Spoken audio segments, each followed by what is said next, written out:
Hello, nuts and nerds, and welcome back to A Squirrel Plays. Today we're going to be talking about a playset for EZD6 called The Four Horsemen. Little did you know, The Four Horsemen of the Apocalypse is my absolute favorite biblical reference to use in storytelling because it just works so dang well. That said, this game has nothing to do with that. Automatic 0 out of 10, but I will review it anyway. So, just like our last review on Tales from Elsewhere, Part 1 will be about the author, the book itself, and the setting.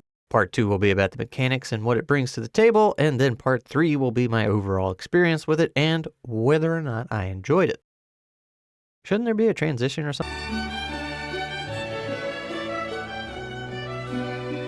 Alright, so who made this game that has absolutely nothing to do with the Four Horsemen? That would be Carl that would be Carl from Carl Makes Stuff. But Carl! Rock and Stone, yeah! And in all honesty, a lot of you probably know more about him than I do. He's a moderator over in DM Scotty's server and probably gets around various communities more than I do. It doesn't help that I spend all my time hiding up in a tree.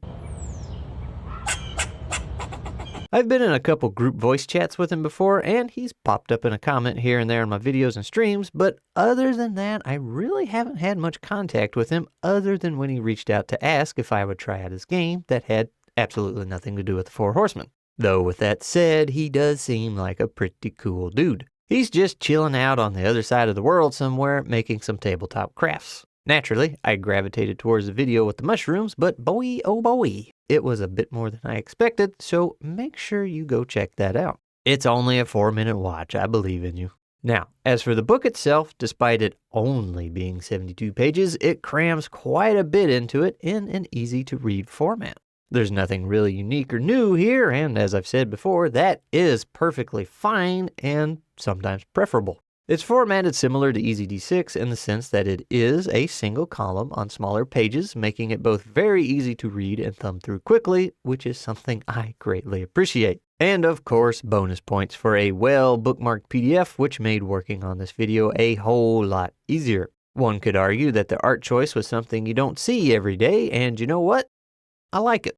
He decided to use some original old-school art pieces, which I think fits very well with the vibe the setting is aiming for. And that setting is a historical fiction and dark fantasy set during the 30 Years' War, and if you don't know what that is, don't worry, I failed history class too. The good news is, Carl does a fantastic job of explaining it to you without it feeling like a boring lecture.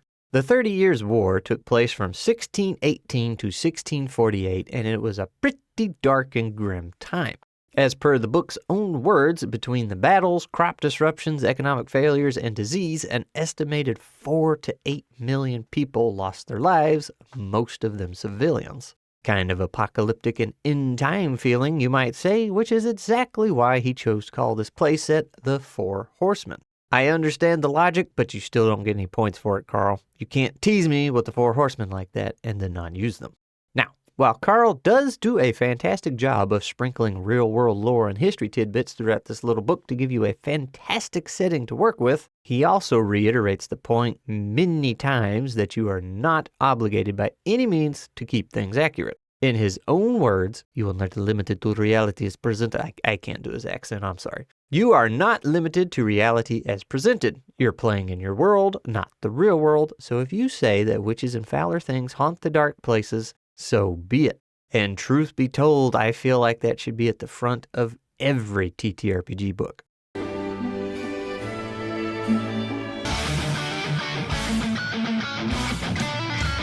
Okay, in case I forgot to say it, this is a playset for EZD6, meaning that it will use EZD6's core rules for most things. That also means I'll just be going over the changes made instead of talking about EZD6 rules in general. If you aren't familiar with EZD6, I do have a super old video you can go watch about that, which I should honestly redo at some point, and then I also highly encourage you to go play it because it's a ton of fun.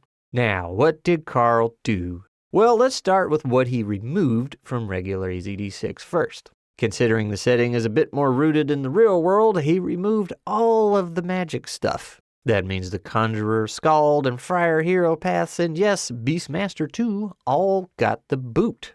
And a boot to the head. Oh! Related inclinations also got thrown out, as did other playable species other than humans because, again, real-world setting. And here's the big kicker.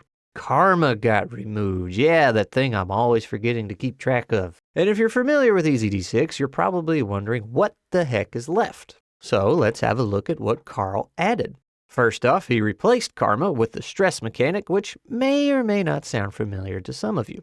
The stress mechanic is something that GM Scotty came up with to use in his upcoming horror playset, but Carl got to jump on it early with Scotty's permission because Scotty is just that cool of a guy. Normally, you consume a karma point to increase the value of your roll. Stress, on the other hand, starts at 0. Increasing the value of a roll will add to your stress at 1 point of stress per 1 point added to the roll. If your stress value becomes equal to your maximum number of strikes, the stress resets to 0 and you lose 1 strike after completing the action. Also, stress use is limited to actions that require focus and effort and not just any old random roll. Not quite the get out of jail free card that karma can be at times, which makes sense considering there's no magic in the system to counter that. Another thing that got added to make your life miserable and feel the weight of the setting is diseases. There's no specific diseases with their own rules. It's up to you what you end up with, so you'll just write in whatever disease you have with a severity between 1 and 3. If you currently have a disease, then you will receive a bane to all actions and will need to roll a miraculous save at the beginning of each day. On a success, you reduce the severity by 1 point. Bringing it down to 0 means that you are cured. Hallelujah. On a failure, you lose 1 strike. So that's pretty fun. But you know what's more fun than that? Like it and subscribing, baby! Yeah! Black powder weapons. These things are dangerous, man. They can crit and crit confirm on a 5+ unless the target already needed a 6 to hit. They do require an entire action to reload, though, assuming you're in a position to do so and don't have enemies in close range. Also, due to all of the smoke that comes from these weapons, you are unable to remain hidden after firing. Now, there are some optional rules to go with black powder weapons, and I think they're pretty neat. One is the misfire table. If you were to roll a 1 when shooting, you'll roll another d6 to determine what goes wrong with your weapon. The other is more smoke rules. After firing, due to all the smoke, ranged attacks made by you or against you have an additional bane to them. And while not specific rules, there are some notes here and there, such as your powder needs to be kept dry. Some rifles from this time period were so heavy that they required something to rest them on to shoot, and that many of these weapons were also durable enough to be used as clubs. Moving on, we have what is essentially a reflavoring of vehicles and magic items. There are fun new rules for horses and their varying tiers of quality, along with some interesting tidbits about just how valuable good horses were during this time period. There's masterwork weapons and armor, which are very hard to get and are very valuable items that provide you with additional boons and features. And if we scoot on over to the character creation side, we'll see not a lot of change there other than the stuff I already mentioned that got pulled out. Only 2 new inclinations were added and no new hero paths, but there are 5d6 worth of aspects to choose from that come with Bane and Boon suggestions, and they're a really fun way to put that final touch on your character. A good example would be the executioner aspect, a job most people wouldn't readily sign up for. The suggested effects are a boon to rolls concerning knowledge of the law and intimidating law-abiding folks, along with a bane to other social interactions, as well as some businesses just outright refusing to serve you. And time for the next section. All right, so this is the big question for all these review videos. Did I like it? Was it fun? Did the rules on paper translate well to the table? That kind of thing. Believe it or not, I was actually pretty underwhelmed when I first flipped through this book. The more I read, the more I really got interested in the setting. And though I really appreciated the tone and humor and speech Carl uses in his writing, I just wasn't sure about the actual rule set. It just didn't seem like there was a whole lot going on and so much had been stripped out.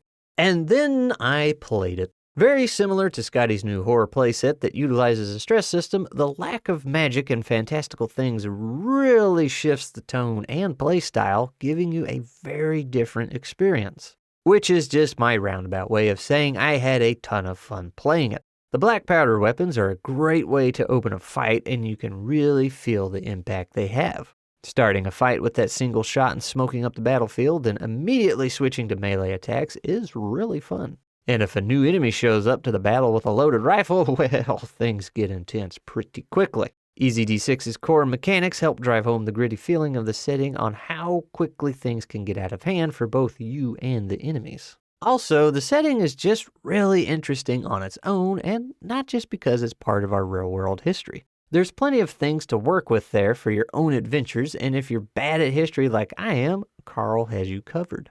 There's a section in the book with random events that took place during that time that are great for some adventure ideas. For example, right here in 1638, Bavaria was overrun by wolves. If that doesn't sound like a good time, I don't know what does. On top of that, the book includes not one, but 2 pre-made adventures for you to play through.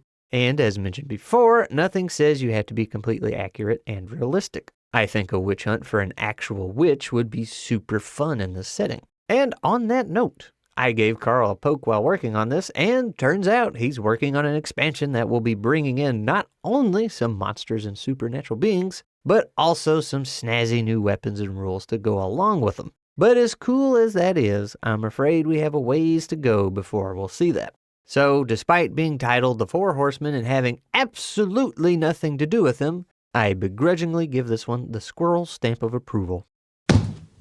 Now get out of here before I change my mind.